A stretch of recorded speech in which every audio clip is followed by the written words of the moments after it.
Good evening. This is All Sports with LD coming back at you with another YouTube post on my YouTube channel.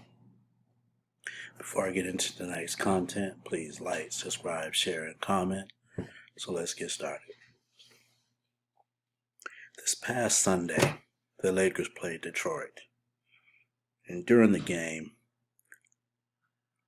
while going up for a rebound, LeBron was entangled with the Detroit player, Isaiah Stewart. And they were both jockeying for position.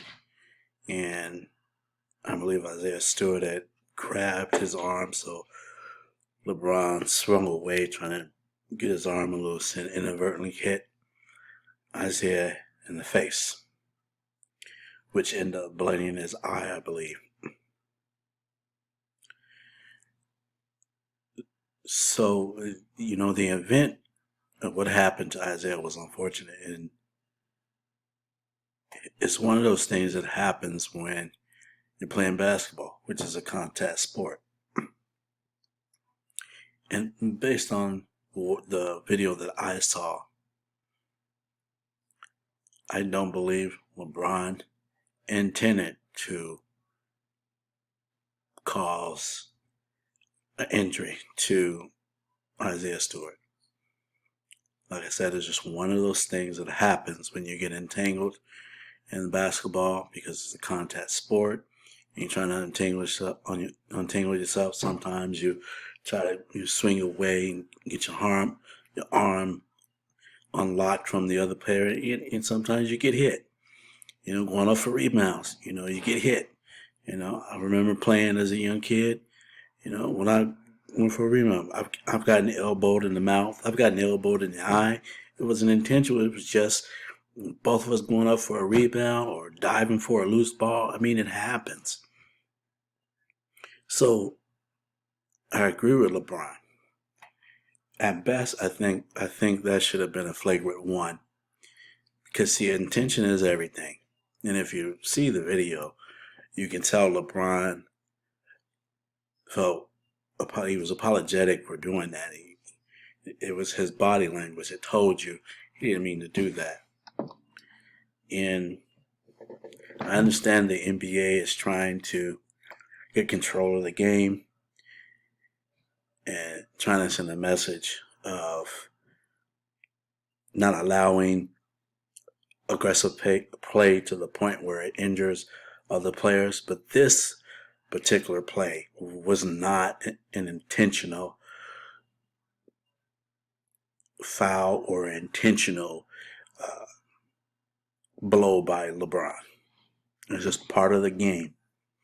And I think that it was an unfair judgment in saying it was a flagrant 2 and got him ejected from the game and thus suspended for 1 game.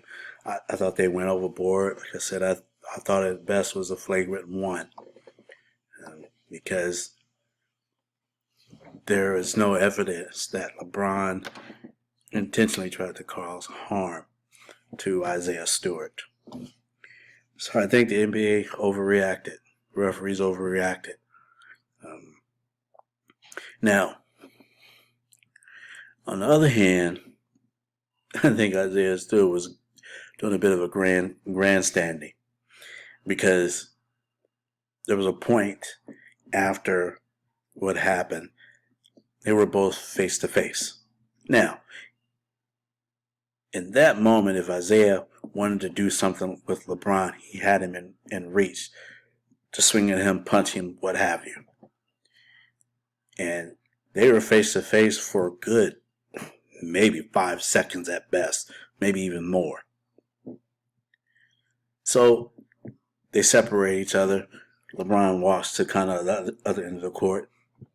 All of a sudden, Isaiah starts racing towards LeBron. Everybody's trying to prevent him from getting at LeBron. And, I sort of laughed because, like I said, I thought Isaiah was grandstanding. Perhaps this was good for the cameras. Perhaps he decided to do that after maybe someone told him he was bleeding. But, it's kind of hilarious to me. All of a sudden now he wants to get at LeBron. I mean, you had your opportunity.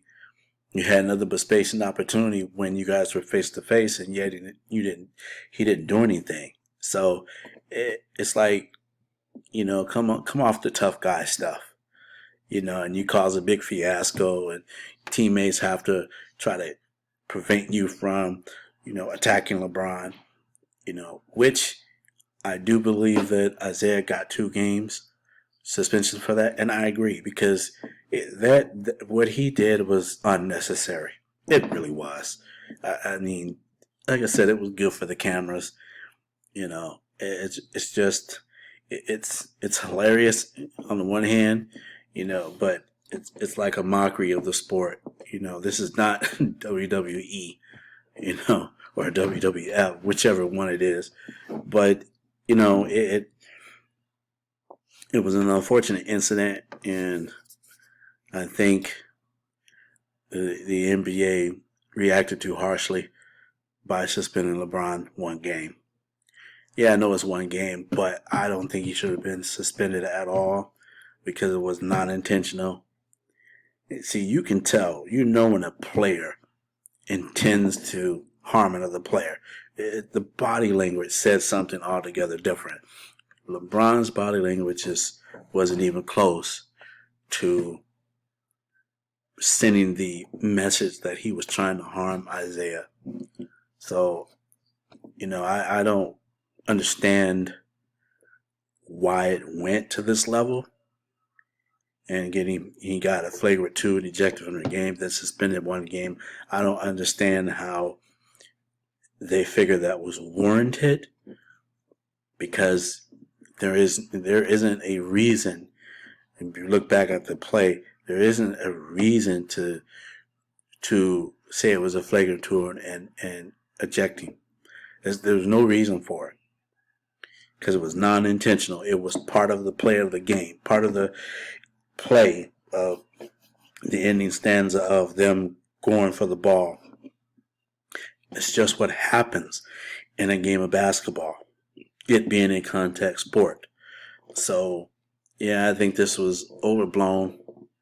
It cost the Lakers 1 player, and they lost the next night. I think they played the next night, Monday, to New York. Yeah, it got blown out. I don't think they had anything to do with it because, here lately the Lakers haven't been playing well. But, one of the starters were not available for that New York game. Maybe it would have been a different outcome, maybe not. Who knows? But yes, I do believe the referees and the NBA overreacted to this. And I get it. They're trying to take control of the game. They don't want it to get out of hand where players get injured. I understand that aspect of it. But also, too, you have to really judge whether or not a player isn't intentionally trying to harm someone. And I don't think that was the case with LeBron. So the referees and the NBA got this one wrong. So, that's all I have.